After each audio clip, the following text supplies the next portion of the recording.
Hey y'all, welcome back to my channel.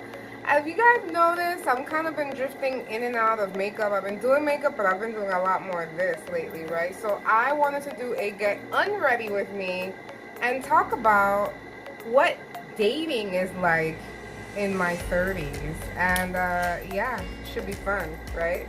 So I'm literally gonna get unready, take everything off. I am in my 30s and there's pressure out there to find somebody to settle with, and I'm like, okay, I want to settle too. Like, I want to like get to know someone nice and do the whole shebang, get married, have kids, blah blah blah, right? Okay. And you know, there's pressures that come with that. You know, your clock is ticking, bullshit, blah blah blah. But man, I don't know if it's just me, but shit is rough out here. Like, dating now. Whew, okay, so like I've dated guys with kids and without kids and with like baggage and no baggage. It doesn't matter. I don't think it matters so much whether a dude has kids or not, is how they handle it, right? Regardless, I kind of think, don't judge me, there might be something wrong with a guy who doesn't have kids now. 9 times out of 10 is that they have a job that has interfered until now with having kids for whatever reason. Like, they work at night, or they work a lot, they're workaholics, it slip by them, whatever. But the guys that I have dated who are my age right now that don't have kids have been strange. And not just strange in a way, like they like their things the way it is. And that's fine, but when you introduce like a new party, like someone you're dating, there has to be like a willingness to bend.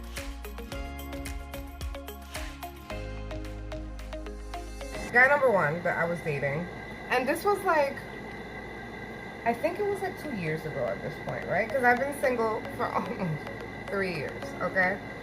And yeah, I'm dating someone right now. Dating is the operative word. So everything was great in the beginning. Like, I can't see, hold on. Woo, okay.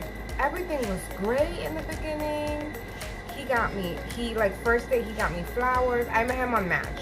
I'm an internet dater. I neglected to mention that. I'm an internet dater. I'm a homebody. I don't get out much. So I am an internet dater.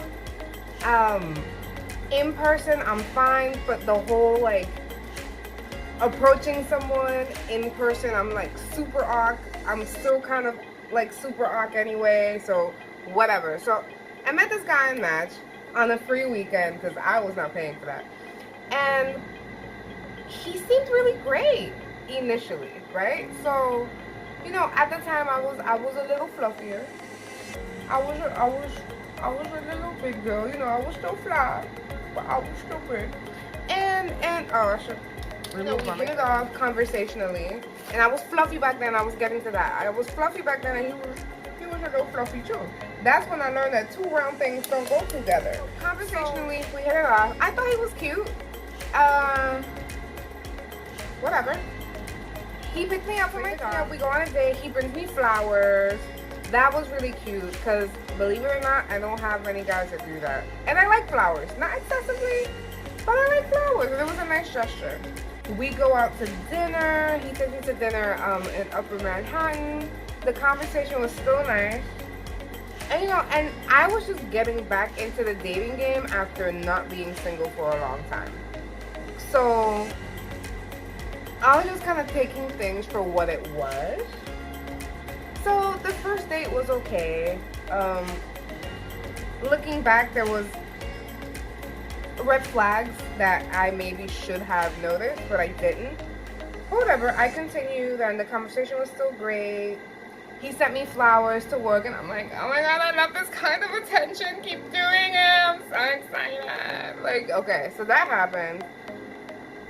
And then we ended up being together for like It was like it was like July up until like early October. We had cool moments. Like, I took him to meet my dad.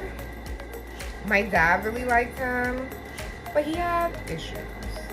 So like it was kind of his way or the highway, which, you know, he would compromise a little bit and it's fine. But like, for instance, it's little things, and this might be like nothing to you, but in the long run, I was just kind of like, that's kind of rude. So he invites me over to his place. He lives with his mom, or they share an apartment, better said, right? No one lives alone in New York. If you live alone in New York, I don't know how you're doing it. You're a millionaire. So he invites me over, and it's to watch a fight. Boxing. I'm usually more into UFC or whatever. Or was it UFC? I think it was boxing. Whatever. It was one of these paid-for fights, right?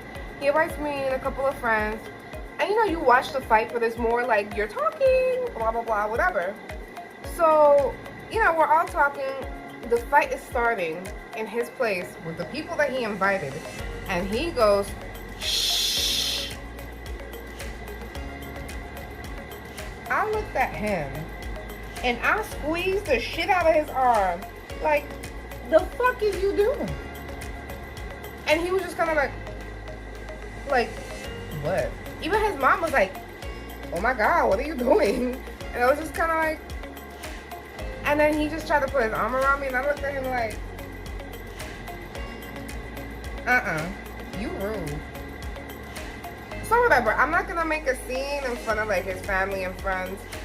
Later that night, when we were alone, I was like, hey, what the fuck was that about? You invited us over and then you shush us? Like, it's a party, it's a get-together, I don't understand.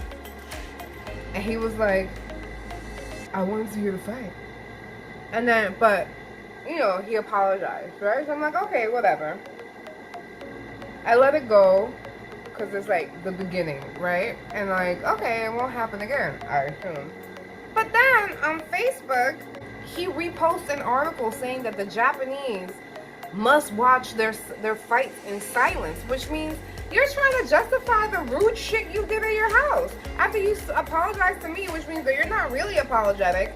Whatever. That was just one thing, and I'm like, okay, whatever. Like, how many times are we ever gonna really have a get together? I'm a loner anyway. I love being alone, so I thought, whatever. Let it rock, Mabel. Let it rock. Okay. Couple weeks later, he was driving to the airport to pick up family members, and we're talking about a few things. When he gets there, I hear screaming on the phone, and I'm like, what's going on? And then I hear someone saying Black Lives Matter, Black Lives Matter. And he was like, oh, there's someone in the no stand zone. I'm like, oh, I hate it when people abuse movements in that way. And he was like, well, Black Lives Matter wasn't real anyway. It was made by the Russians on Facebook to fuck up something, to fuck with the election and make black people act stupid or something like that. At that moment, I was done. I was like, excuse me? And he was like, yeah, it's true. It's true. And then he was like, it was on the news or something like that. Like, there were a succession of things happening politically that he said that I was like, what the fuck? And that was one of them. And then he also said, like, he believed that the news was the news, that what was printed was Bible. And I was just like, that's a whole nother video. But like, clearly our philosophies were not together. They were, you know, he told me those 3 little words pretty early. To be fair, I said them back. I felt like I had to. I learned that lesson. But he said them 6 weeks in. And I'm just kind of like, next time, Mabel, take that as a red flag. Take that as a red flag. Because it's like, I don't knock anyone that falls in love quickly, but it's just, no, you really need to get to know at least the core, and we haven't gotten there yet. The core values, because if I had learned his core values, meaning you know, the bullshit with the Black Lives Matter and all these other political things that happened when he and I had that little time together, I decided to end it with him that day. And we had gone for that. Like, I couldn't even look at him.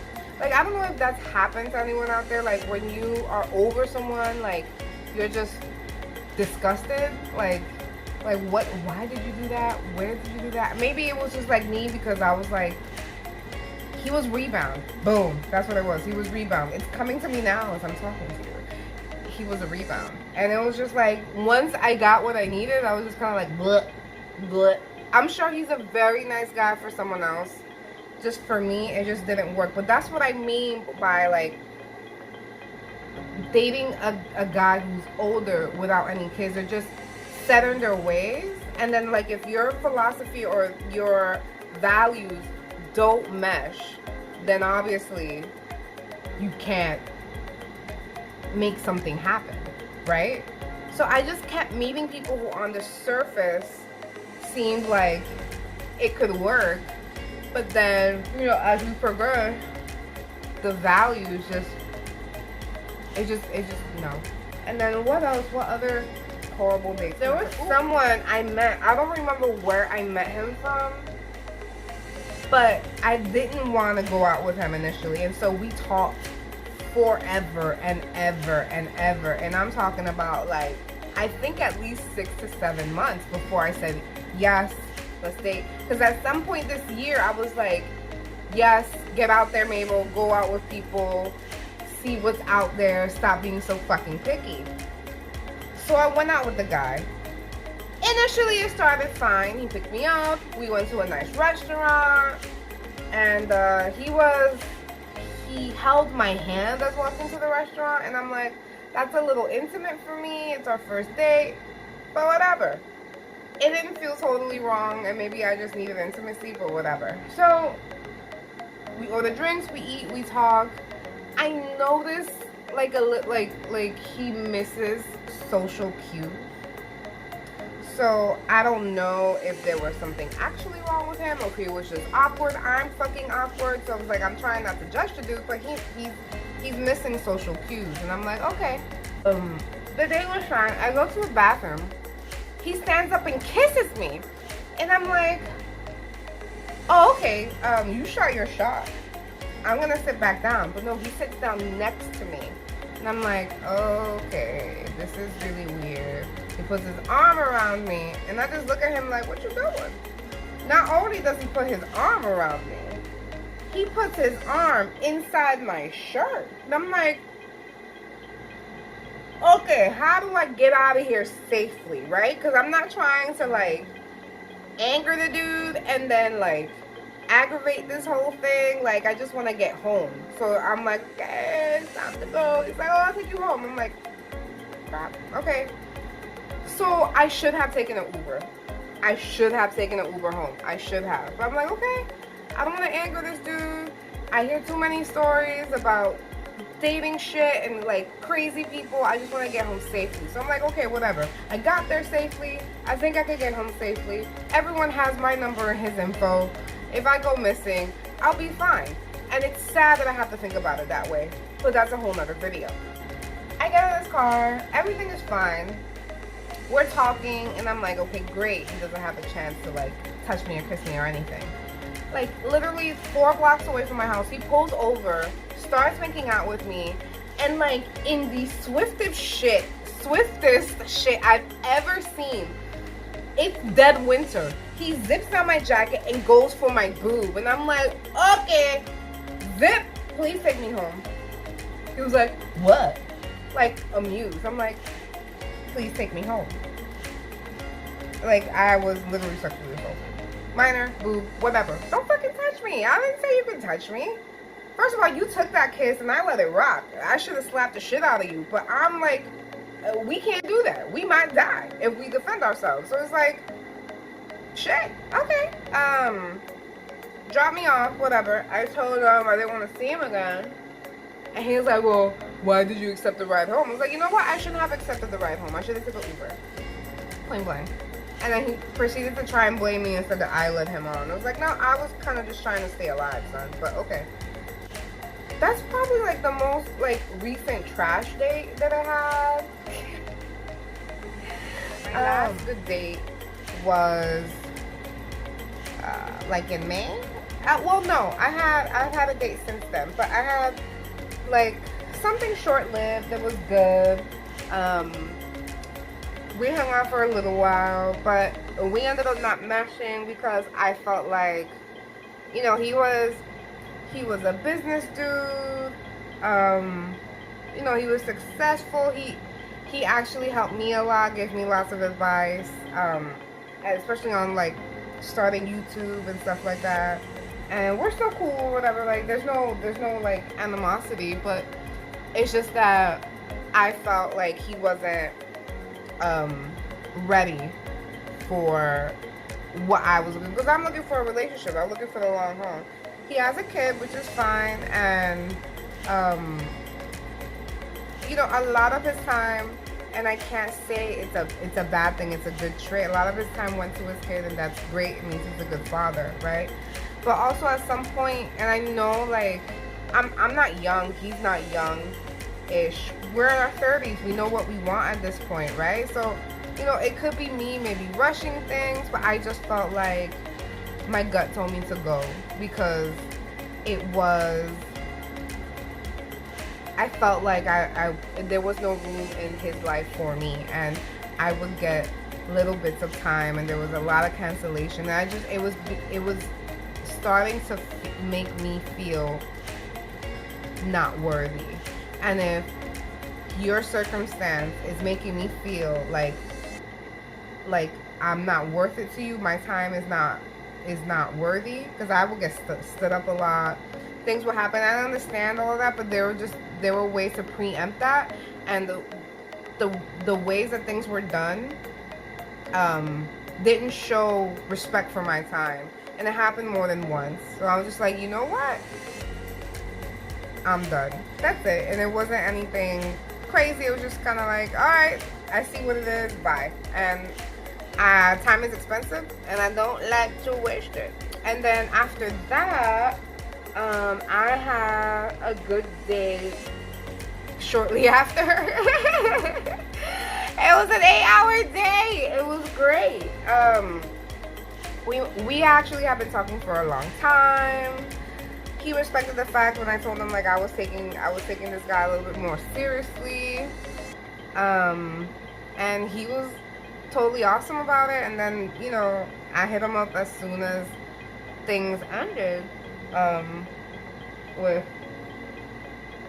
a guy who wouldn't take my time seriously. So, you know, we had a great day. We had been talking for a while, for like 3-4 months or something, just talking, getting to know each other. We would try to meet up, but it would just never work out that way. Like, it would just never work out. It was just like he worked a lot, and then when he was free, I wasn't free, or he was doing something. It would never meet up. And then we met on a random ass night, and it was great. And then like a week or two after we met, we had an 8-hour day, and we went for drinks, and then we went to like a lounge, and there was dancing and drinking and laughing and talking and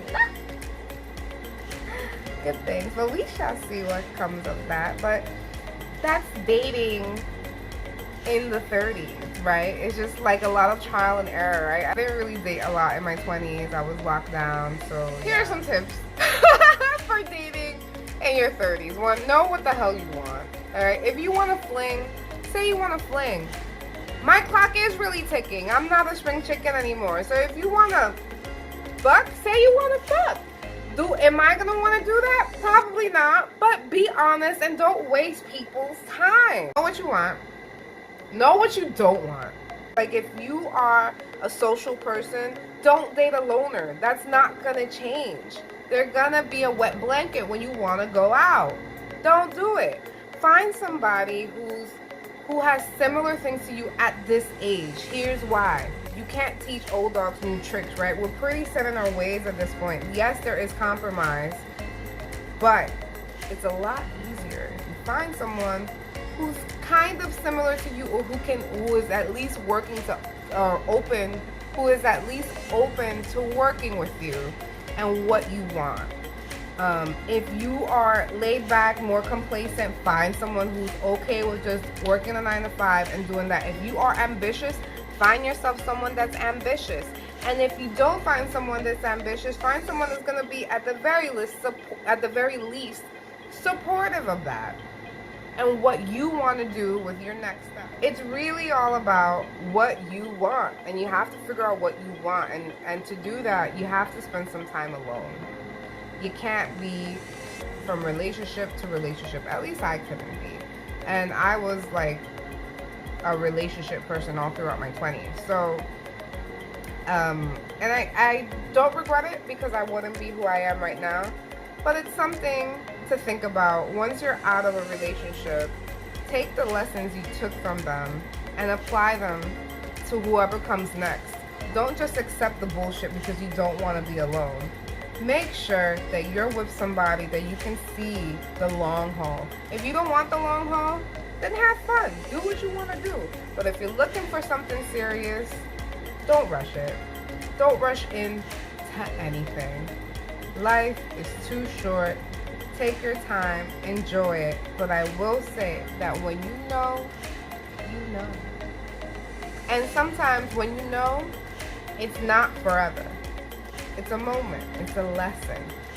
People come for all kinds of reasons into our lives, right? And I'm convinced that all the bullshit that I've been through dating, and this is not even half of it, because I'm just talking from the top of my head right now. I'm sure there's more that I'm forgetting. People come into your life for one of two reasons. They're either a blessing or a lesson, right? I've been getting a whole bunch of lessons of what I won't accept, what I don't like, what I want and what I don't want. That's all it is. Lessons. And if there's an expiration date on that, let it expire. It's meant to move. It's meant to leave. Things happen for a reason. Sometimes if you don't meet someone, it's for a reason. You meet them when you're supposed to meet them. Sometimes things are not you're not supposed to make things happen. You're supposed to let them happen. And I'm not talking about like promotions or work or stuff like that. I'm talking about relationships and stuff like that, because for some reason when you meet someone, you know what that energy is right. But sometimes it fizzles, right? Sometimes things need to die. Let them die. Take the lesson, apply it to the next person you date. Whether that person sticks for a little while, or sticks for a month, a week, or two, a day, take whatever lessons it is that you learn from them and apply them to the next person you date. Does that mean like scrutinize the next person you date like with a fine-tooth comb? You could, but it wouldn't be as fun. Enjoy the moment, but don't ignore the universe speaking to you. Energy is loud, and it will tell you. And you know, I'll say for the last relationship or whatever ship I ended, when I ended it, I felt great. I felt amazing. And I think maybe there was maybe one breakup, because I've never been broken up with. Fact. I've never been broken up with. I've ended every relationship I've ever had in my entire life, because things happen. And there's a time where I just need to skip out, and it's not like I don't want to be locked down. I was locked down for a long time, but there are things that happen where you need to let go, right? And the universe is telling you to do that in ways that maybe you don't see. For instance, I was in the last ship I was in, I was like really getting down on myself and like, am I enough? Am I good? Like, because no time was being made, right? And I'm like, oh, am I enough? Like, what's happening here? And I'm like, why am I getting like this over someone who clearly doesn't care? And then when I was thinking that way, a situation happened that reinforced it. That was the universe saying, get out.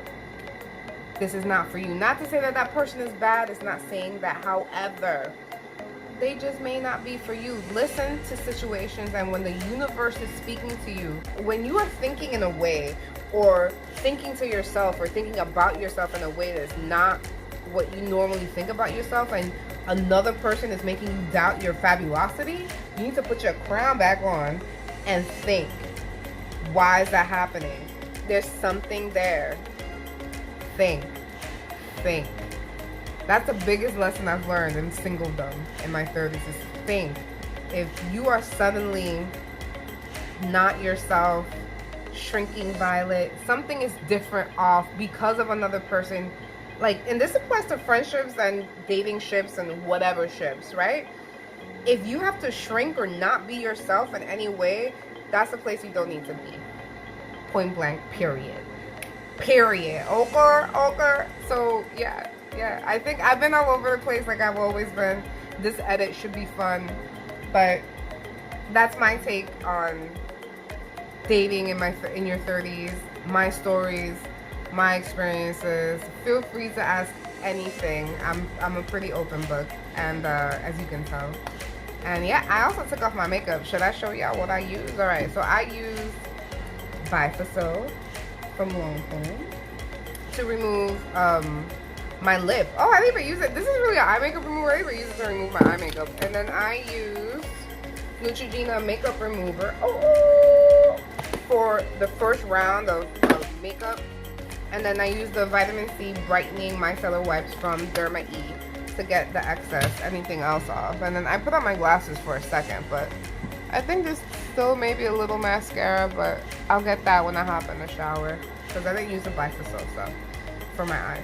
But yeah, that's all. And if you made it this far, thanks for watching. I appreciate you guys so much. But like, I know it's all over the place. So I'm gonna think of more stories, but this is like story time. Mabel dating life. Thanks for watching. If you haven't liked or shared or subscribed, please do so now. I appreciate every single view. And I know this is not super makeup related, but like, I really want you guys to get to know me.